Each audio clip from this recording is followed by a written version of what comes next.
तर फुगेवाडीतल्या या राठोड कुटुंबामध्ये जी स्थिती आहे ना तीच कमी अधिक फरकानं या बाकीच्या सगळ्या घरांमध्ये आहे। साधारण या सगळ्या प्रकरणामुळे सगळ्या परिसरामध्ये म्हणजे दापोडी, फुगेवाडी आणि तिकडचा पुण्यातला हडपसर परिसर या परिसरामध्ये खळबळ उडालेली आहे।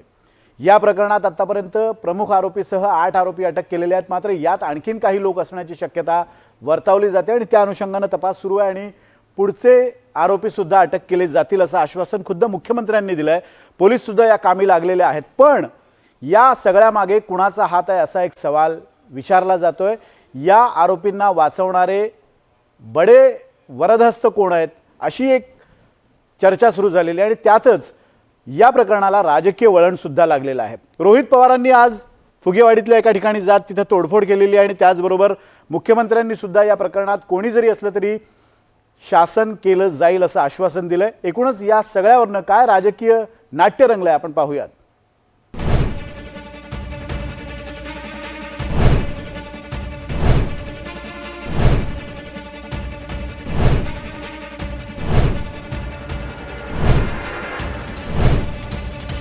ही तीच जागा आहे जिथून दापोडी आणि फुगेवाडी गावात मृत्यूचं विष पसरलं।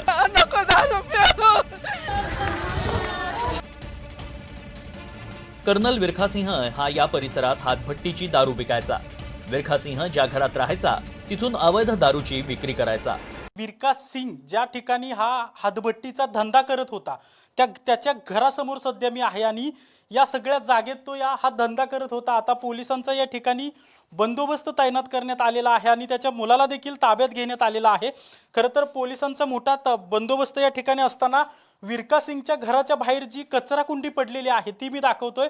जे हातभट्टीची दारू विकली जाते, जे सांगतायत की प्लास्टिकच्या पिशवीमध्ये ती हातभट्टीची दारू विकली जाते आणि आत्ता देखील आपण पाहतोय की ज्या हातभट्टीची दारू विकण्याच्या प्लास्टिकच्या पिशव्या आहेत ते पिल्यानंतर त्या कचरा कुंडीत त्या पिशव्या टाकलेल्या आपल्याला पाहायला मिळते आणि या ठिकाणी येऊन लोक दारू प्यायची आणि काही लोक या ठिकाणाहूनच दारू घेऊन जायची अशा प्रकारचे स्थानिक नागरिक जे आहेत ते माहिती देत आहेत। हा धंदा जो आहे तो गेल्या 40-50 वर्षापासून या ठिकाणी विरकास सिंग आणि त्याचे कुटुंबीय हा धंदा करत असल्याचं या ठिकाणी सांगितलं जाते आणि इथूनच या फुगेवाडीच्या आसपास हा जो धंदा आहे त्याचं जे घर आहे या घरापासून आसपासच्या 1 किलोमीटर अंतरातच सगळ्या लोकांचे मृत्यू झाल्याचा आता समोर येत आहे। मृत व्यक्तींनी याच दारूच्या अड्ड्यावर दारू प्यायल्याचं खुद्द दारू पिणारे सांगतायत।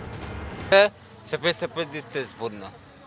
होय, सफेद सफेद म्हणजे समोरचे एक दिसते पण लांबचे दिसत नाही, एकदम लांब अगोदर दिसायचं कालपर्यंत दिसायचं, आज सकाळपासून दिसत नाही। बरं, आणखी काय डोकं वगैरे दुखतं असं काय आज थोडं थोडं दुखते डोकं। दवाखान्यात गेलता का? नाही उत्तर गेलतो। इथंच विरकास सिंगच्या धंद्यावरच दारू पिला? हा इथंच। किती रुपयाची दारू पिला होता? काल नव्हतं बोलतो, 2-3 दिवस झालेले पण किती रुपयांची पिला दारू? असं किती पण प्यायचो, एक आता पिलो मग अर्ध्या 1 तासानंतर प्यायचो, एक अर्ध्या 1 तासानंतर असं प्यायचो। रोजच प्यायचा? रोजच प्यायचो। आणि हा त्रास कधी आत्ता होतोय? आजच होतोय। काय दिसायचं बंद झालंय, डोकं दुखतंय? डोकं दुखतंय, नका सफेद सफेद सफेद असं दिसायला लागले। विरखासिंह याला पोलिसांनी अटक केली आहे। मात्र या प्रकरणामागे योगेश वानखेडे नावाच्या सराईत दारू विक्रेत्याचा हात असल्याचं उघडकीस आलंय। योगेश वानखेडे याला राज्य उत्पादन शुल्क विभागानं अटक केली आहे। तो उरळी कांचन परिसरात गावठी दारू तयार करायचा आणि पिंपरी चिंचवड आणि हडपसर या भागात दारूची विक्री करायचा। त्यानं विक्री केलेल्या दारूमुळे हे मृत्यू झाल्याचा संशय व्यक्त होतोय। दारूमध्ये मिथेनॉलचं प्रमाण जास्त असल्याचा प्राथमिक अंदाज आहे। दारूची नशा वाढवण्यासाठी आरोपींनी त्यात तब्बल 215 लिटर मिथेनॉल मिसळलं। अतिप्रमाणात मिथेनॉल मिसळल्यानं दारूचं रूपांतर थेट विषात झालं।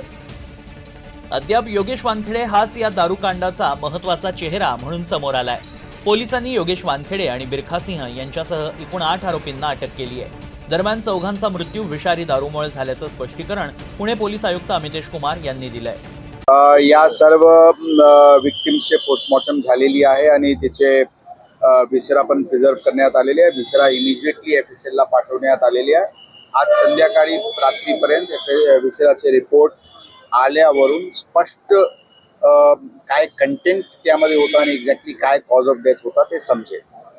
परंतु जे गोष्टी बाजूचे पोलीस युनिटला तपासामध्ये जी गोष्टी समोर आलेली आहे त्या अनुषंगाने आम्ही या प्रकरणात culpable homicide not amounting to murder, poisoning आणि इलिसिट लिकर या कलमाखाली एक गुन्हा आम्ही इथे दाखल करत आहे.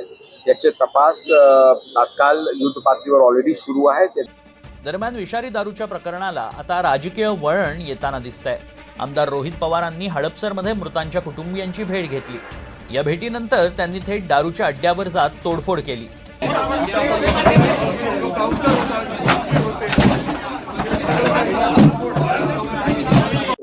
विषारी दारू पिल्यामुळे हडपसरच्या पांढरेमळा येथील 5 व्यक्तींचा मृत्यू झालेला आहे. आणि या ठिकाणी आपण पाहू शकता, याच ठिकाणी रात्री त्यांनी 20 ते 25 लोकांनी या प्लॅस्टिकच्या पिशव्यांमध्ये ही विषारी दारू पिली होती आणि त्यानंतर त्यांना उलट्या, जुलाब आणि नंतर पोटदुखीचा त्रास झाल्यानंतर दवाखान्यात ऍडमिट केलं होतं आणि उपचारापूर्वीच त्यांचा मृत्यू झाला. आता काही वेळांपूर्वी या ठिकाणी राष्ट्रवादी काँग्रेस शरदचंद्र पवार गटाचे रोहित पवार हे काही कार्यकर्त्यांसमवेत आले होते पाहणी करण्यासाठी. त्यावेळेस संतप्त नागरिकांनी आणि त्यांच्या कार्यकर्त्यांनी इथलं फर्निचर तोडलं, या ठिकाणचे पत्रे उखडून टाकलेले आहेत आणि एकूणच हा हातभट्टीचा जो गुत्ता आहे त्याचं उद्ध्वस्त करून टाकलेलं आहे. याच ठिकाणी जवळपास 20 ते 25 लोक रात्री ही दारू पित होते आणि त्यातल्या 5 जणांना त्रास झाला आणि 5 जण काही उपचारापूर्वीच त्यांचा मृत्यू झाला.